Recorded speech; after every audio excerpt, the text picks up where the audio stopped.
अस्सलाम वालेकुम रहमतुल्लाहि व बरकातहू। Dignitaries and the dais of the dais और हाज़रीन जलसा, ये मेरे लिए बायस इफ्तिखार है कि मैं आज इस फंक्शन में मौजूद हूँ।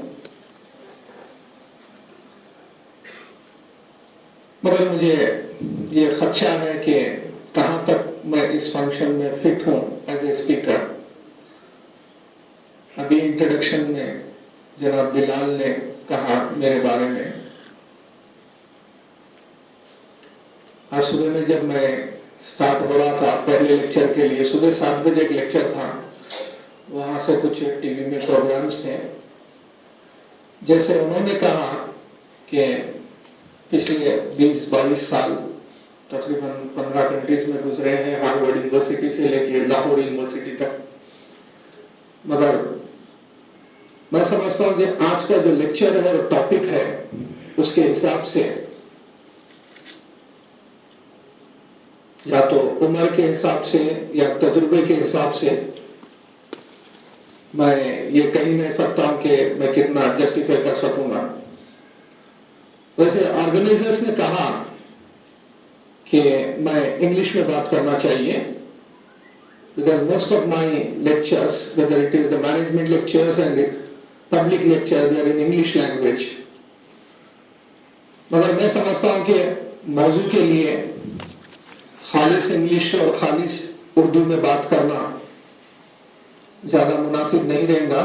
तो इंशाल्लाह कोशिश ये की जाएगी कि इंग्लिश और उर्दू में बात की जाएगी। ये जनाब बिलाल और एक मेरे स्टूडेंट है वहां पर, रऊफ कुरैशी, जो मेरे स्टूडेंट रह चुके हैं। मैं समझता हूं कि यहाँ पर आने की और एज ए स्पीकर बात करने की वजह, मैं समझता हूँ सिर्फ ये इनकी मोहब्बतें हैं, वो बुलाए हैं। वरना मेरे उम्र, तजुर्बे और मुशाहिदे की बुनियाद पे मैं समझ सकता हूँ कि आज मैं हुजूर मोहम्मद मुस्तफ़ा सल्लल्लाहु अलैहि वसल्लम की जिंदगी और उनकी जो इंस्पिरेशनल शख्सियत है उसके ऊपर मैं बात कर सकूं। हाज़रीन जलसा, पिछले तकरीबन 10-12 साल से मेरा अपना एक एरिया रहा मैनेजमेंट लेक्चर्स और पब्लिक स्पीकिंग में। मेरा एरिया है कामयाबी के ऊपर। ये हिंदुस्तान बल्कि तकरीबन 12 या 13 कंट्रीज में लेक्चर्स चलते हैं कामयाबी के ऊपर, और लेक्चर्स चलते हैं तर्ज जिंदगी, लाइफ स्टाइल। लेक्चर्स चलते हैं who is the successful person. Lectures चलते हैं achieving excellence in career, achieving excellence in life. इस उन्वान पे लेक्चर्स चलते हैं। एक लेक्चर है मैनेजमेंट लेसन्स फ्रॉम माइथोलॉजी, जहां पर I am suppose to talk what are the management principles in Quran, Hadith, Bible, Ramayana, Mahabharata, Bhagavad Gita and Vedas. जब मैं इस लेक्चर में बात करता हूं मैनेजमेंट लेसन्स फ्रॉम माइथोलॉजी, वहां पर मैं कुछ मिसालें देता हूं इस कामिल शख्सियत की, मोहम्मद मुस्तफ़ा सल्लल्लाहु अलैहि वसल्लम की। हाज़रीन, मैं जितनी भी देर बात करूंगा मैं हवाले देने की कोशिश करूंगा, क्योंकि यहाँ से बहुत से स्पीकर हैं जो मेरे से ज्यादा तजुर्बा और मुशाहिदा रखते हैं। तो कोशिश करूंगा कि जो हवाले दूंगा वो मैक्सिमम गैर मुस्लिम थिंकर्स, हिस्टोरियंस और स्कॉलर्स के होंगे। पहली बात यह है कि inspirational personality, the most inspirational personality of the human history. अगर हम इंग्लिश के मीनिंग मालूम करेंगे इंस्पिरेशनल, कि जो अंग्रेजी में मीनिंग है इंस्पिरेशनल, अगर आप इंटरनेट पे चेक करेंगे या डिक्शनरी में चेक करेंगे तो मीनिंग है सेल्फ गिविंग, जो शख्स दूसरों को देता है। इंस्पिरेशनल के मीनिंग है ह्यूमिलिटी, सादगी। इंस्पिरेशनल के मीनिंग है सिंपलिसिटी, सादगी। इंस्पिरेशनल के मीनिंग है विजन, विजनरी, जो आदमी फ्यूचर के बारे में फिक्र रखता है। इंस्पिरेशन के माने हैं the person and individual who can bring the change across the globe, वो शख्सियत जो बदलाव ला सकती है, वो एक शहर, एक मुल्क और पूरी दुनिया के लिए। इंस्पिरेशन की मीनिंग वो है। अब इंस्पिरेशनल शख्सियत के क्या पैमाना क्या होना चाहिए? इंस्पिरेशनल शख्सियत जो होती है वो किस तरीके से होती है? बहुत से हिस्टोरियंस, स्पीकर्स और मैनेजमेंट थिंकर्स ने, जी जनाब, अस्सलाम वालेकुम।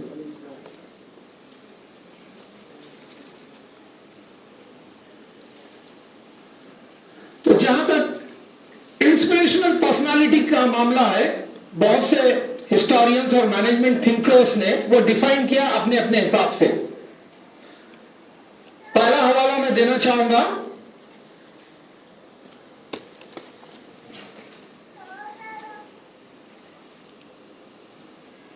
सक्सेसफुल शख्सियत और इंस्पिरेशनल शख्सियत के बारे में। पहला हवाला है professor William James, Harvard university.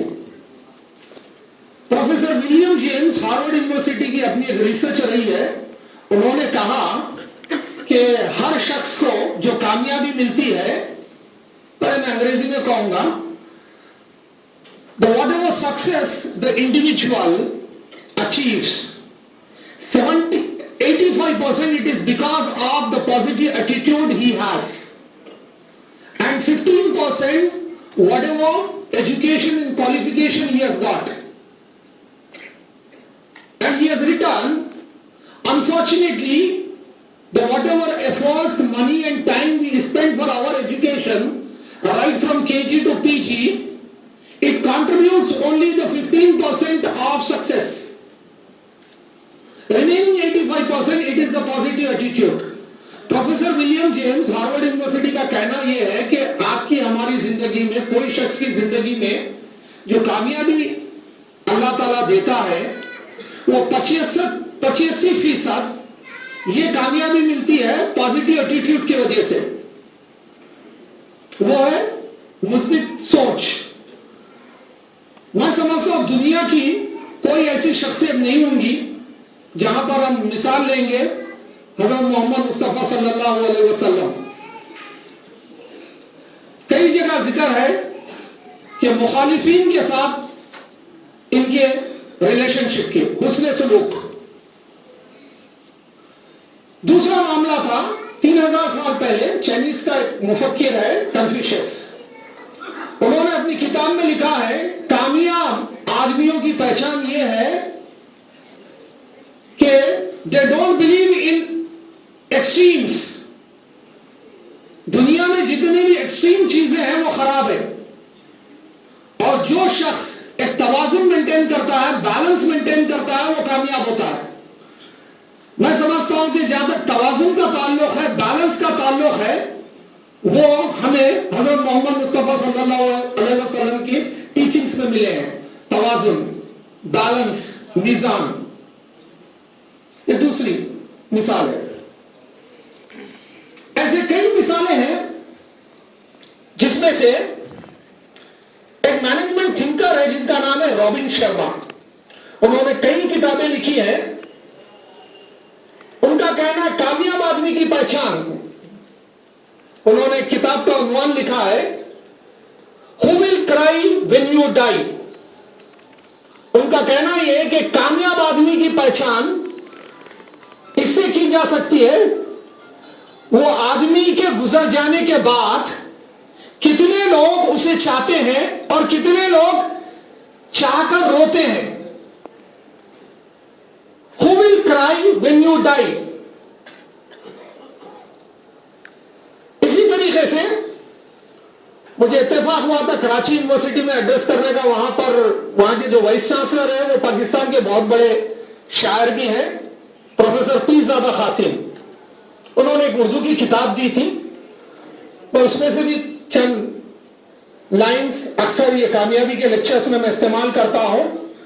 उस किताब में लिखा हुआ था, हमारा होना भी किस काम का, हमारे ना होने पे कोई हमें याद ना करे। अंग्रेजी में कहते हैं what is the importance and significance of our life, what is the importance and significance of our life. If we are no more, if we are not available, nobody remembers us. मैं समझता हूं कि दुनिया की तारीख गवाह है, आप कोई मिसाल नहीं दे सकते जो हुजूर की जो शख्सियत है मोहम्मद मुस्तफा सल्लल्लाहु अलैहि वसल्लम 1400 साल के बाद भी कई हजारों लाखों और करोड़ों लोग याद करते हैं। यह कामयाबी की सबसे बड़ी मिसाल है।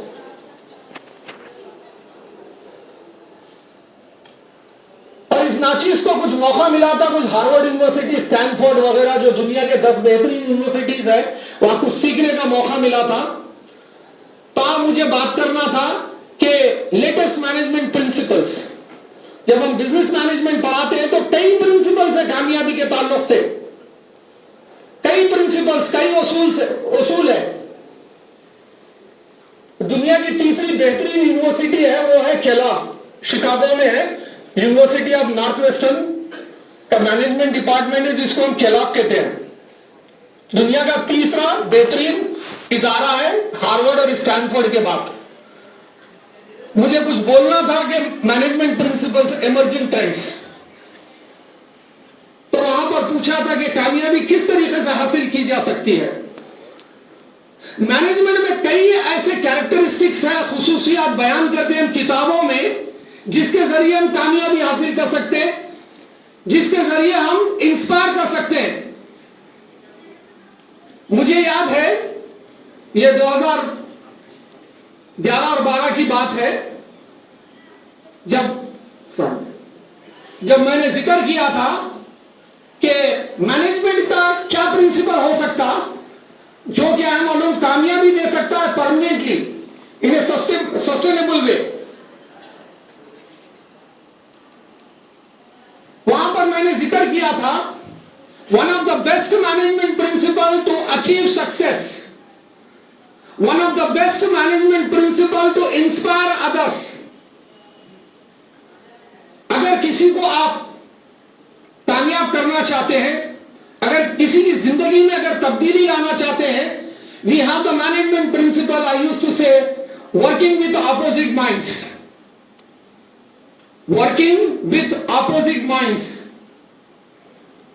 दुनिया के जितने बेहतरीन लीडर्स थे वो हर एक के साथ काम किए,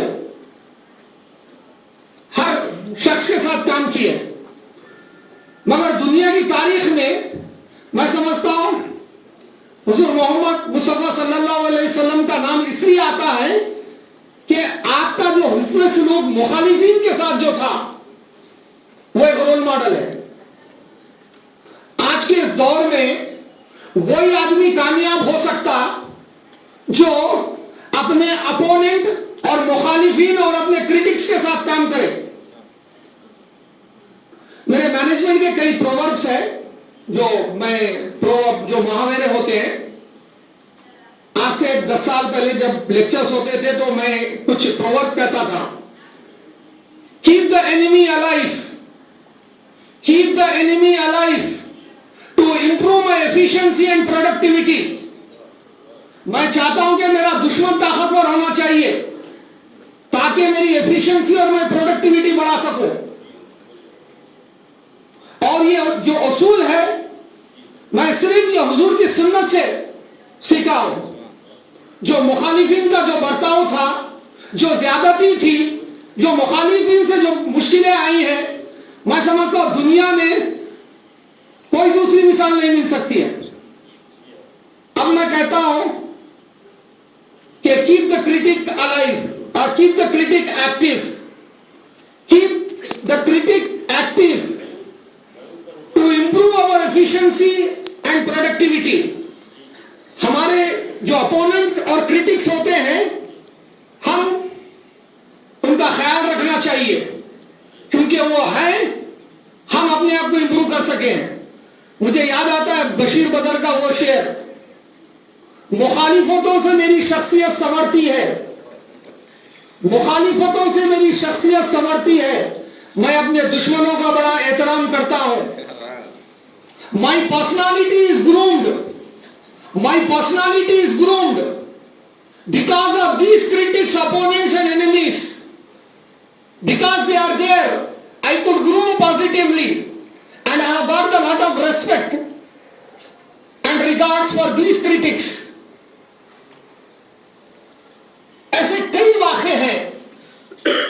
और एक मैनेजमेंट गुरु है, मैनेजमेंट थिंकर, मैं समझता हूं लेट 80s में उन्होंने एक बुक लिखा था, 7 habits of most effective person. जो मोस्ट इफेक्टिव पर्सन होता है उसके 7 हैबिट्स क्या है?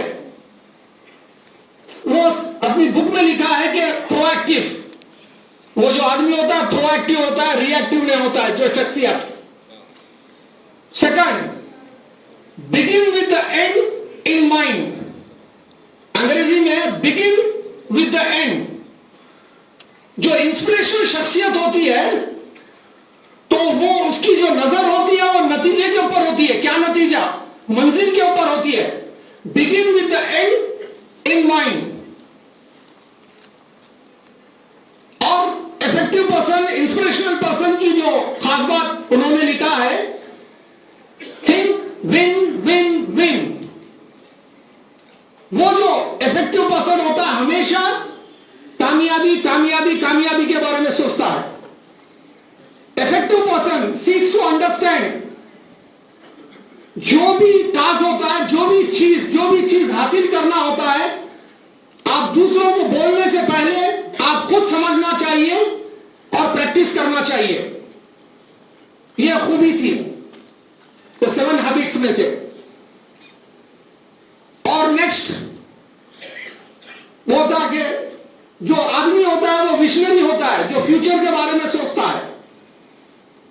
इस तरीके से कई लोगों ने, कई स्कॉलर्स, कई हिस्टोरियंस और कई मैनेजमेंट थिंकर्स ने एक इंस्पिरेशनल शख्सियत की जो पहचान है, एक सक्सेसफुल पर्सन की जो पहचान है, एक कामयाब आदमी की जो पहचान है, मैं समझता हूं कि ये जितने ट्रेड्स हैं, जितने खुसूसियात हैं, जितने लीडरशिप क्वालिटीज हैं, मैं समझता हूं यहां पर आके महदूद हो जाती है जनाब मोहम्मद मुस्तफा सल्लल्लाहु अलैहि वसल्लम की जगह। जितने थिंकर्स, जितने हिस्टोरियन, जितने स्कॉलर्स, जो पर्सनालिटी ट्रेड्स, जो खुसूसियतें बयान किए हैं, मैं समझता हूं कि यहां पर आके महदूद हो जाती है। और ये सवाल हिस्टोरियन और मैनेजमेंट थिंकर का नहीं है। मुझे याद है 1980 का दौर, जब मैं स्कूल में था, मुझे मौका मिला था कि मुशायरा अटेंड करने के लिए, शंकर जी मुशायरा।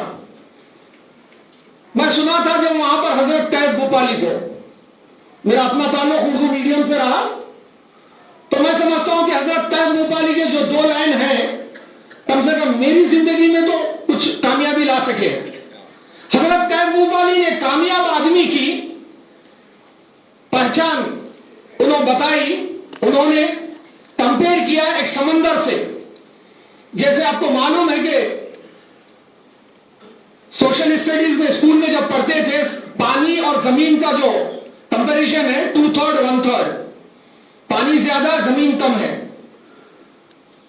तो हजरत कैफ भोपाली ने लिखा था कि जो इंस्पिरेशनल शख्सियत होना चाहिए, जो कामयाब शख्सियत होना चाहिए, उसके पास 3 खुसूसियात होते समंदर की तरह। उन्होंने अपने अशार में लिखा, कैफ पैदा कर समंदर की तरह, कैफ पैदा कर समंदर की तरह, वसतें, खामोशियां, गहराइयां।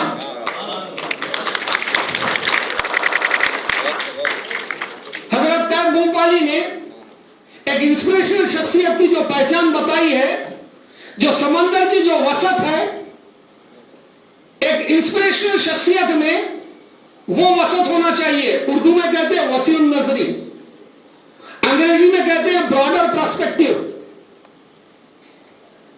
और कैफ भोपाली ने कहा, उस शख्स के पास जो इल्म होना चाहिए, जो नॉलेज होना चाहिए, वो समंदर की गहराई की तरह होना चाहिए, द डेप्थ ऑफ द सी। और आखिर में इतनी ज्यादा वसत के बावजूद बावजूद, इतनी ज्यादा गहराई के बावजूद, जब आप बीच समंदर में होते हैं तो वो खामोश होता है। समंदर कभी आवाज नहीं करता, कभी शोर नहीं करता है। और एक शायर है खालिद अनवर मालेगांव के, उन्होंने लिखा था, जो समंदर है वो खामोश रहा करते हैं, नदी नाले अक्सर शोर किया करते हैं। तो मैं समझता हूं कि ये जितने खुसूसियात हैं, मैं समझता हूं कि ये पूरे खुसूसियात बिल्कुल महदूद है इस कामिल शख्सियत के सामने। आखिर में एक 3 बहुत बड़े स्कॉलर्स हैं, उनका मैं हवाला देके अपनी बात खत्म करूंगा, क्यों बहुत से लोग इंतजार कर रहे हैं। पहला, सरोजिनी नायडू, जो हिंदुस्तान की बेहतरीन शायरा थी। 1918 की बात है, वो जब लिख रही थी शायरी, उन्होंने लिखा कि the only religion on the earth which preaches and practices democracy because of teaching of Prophet Muhammad. माने ये है कि दुनिया के पूरे मजहब में से इस्लाम एक वाहिद मजहब है जहां पर जमहूरियत के बारे में कहा जाता है, तबलीग की जाती है और अमल किया जाता है। उन्होंने अपनी किताब में, अपनी शायरी में ये जाहिर किया, उसकी जो मिसाल दी है, 5 टाइम जब अज़ा होती है, हर मुसलमान, बच्चा हो या बूढ़ा हो या नौजवान हो, औरत हो या मर्द हो, काला हो या सफेद हो, पढ़ा लिखा हो या जाहिल हो, हर आदमी अज़ा सुनकर मस्जिद को आता है और जमात में एक साथ ठहरता है। सरोजिनी नायडू ने कहा कि पहला मजहब है दुनिया का जहां पर इस मजहब ने डेमोक्रेसी सिखाई है, जमहूरियत। ये सरोजिनी नायडू का कहना है। 1924 Mahatma Gandhi, father of nation, उन्होंने लिखा है कि यंग इंडिया में अपना आर्टिकल लिखा है, who told the Islam has spreaded because of sword.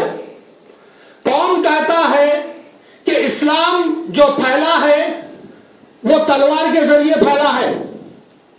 मैं ये बिल्कुल नहीं मानता हूं। इस्लाम में फैलने की वजह, सब में बड़ी खुसूसियत उन्होंने हुजूर के तर्ज अमल और उनके जो टीचिंग्स थे उसके बारे में जिक्र किया। उन्होंने किया कि it is rigid simplicity and self एफेसमेंट। जो हुजूर में जो इंकसारी थी और जो सिंप्लिसिटी थी, जो ह्यूमिलिटी थी, इसलिए इस्लाम फैला है। अगर आप गूगल पे चेक करते हैं, पूरी दुनिया की जो आबादी है तकरीबन 700 करोड़ है, जिसमें से, और आप यूएनओ में देखेंगे तकरीबन 184 मुल्क है, उसमें से 52 मुल्कों में जहां पर मुस्लिम की जो आबादी है मोर देन 50% है, हर चौथा आदमी मुसलमान है। तो गांधी जी ने कहा यह तलवार के बल पे नहीं है, यह सिंप्लिसिटी है और यह ह्यूमिलिटी है और टीचिंग्स ऑफ प्रॉफिट। थर्ड हवाला, जॉर्ज बर्नार्ड शॉ, 1936, उन्होंने लिखा 1936 19वीं और 20वीं सदी पूरी दुनिया में हुकूमत जानी जाती थी Great Britain, UK. Bernard Shaw ने 1936 में लिखा है, if there is any religion which rules the UK in next 100 years, it is only the Islam. George Bernard Shaw ने कहा ग्रेट ब्रिटेन, यूनाइटेड किंगडम, जो दुनिया की बड़े हुकूमतों में से है 19 और 20वीं सदी में, अगर नेक्स्ट 100 साल में इस यूके में अगर उन्होंने 1986 में कहा था। और आखिरी मिसाल जो कंपेरर ने दी है, जनाब बिलाल ने दी है माइकल हार्ट के बारे में, उसका थोड़ा मैं खुलासा करना बहुत जरूरी समझता हूं। माइकल हार्ट एक कैथलिक क्रिश्चियन है। उन्होंने 1978 में किताब लिखी है। किताब का जब प्रीफेस पढ़ते हैं आप, उन्होंने कहा कि मैं दुनिया की पिछले 10,000 साल तारीख को मैं इकट्ठा कर चुका हूं और दुनिया की पिछले 10,000 साल तारीख में से 100 बहुत ही इन्फ्लुएंशियल इंडिविजुअल्स की रैंकिंग करना चाह रहा हूं। 100 इन्फ्लुएंशियल पर्सन। बट भाई जब बुक रिलीज होगी, जब लोग पढ़ेंगे, खासतौर से मेरे अपने मजहब के लोग, because he was the Catholic Christian, लोग सरप्राइज होंगे और क्रिटिसाइज करेंगे। मगर मैं ये बात बताना जरूरी समझता हूं कि ये 100 की जो रैंकिंग की गई है, किस हिसाब से की गई है, इसका एक फार्मूला है। ऐसा नहीं कि क्या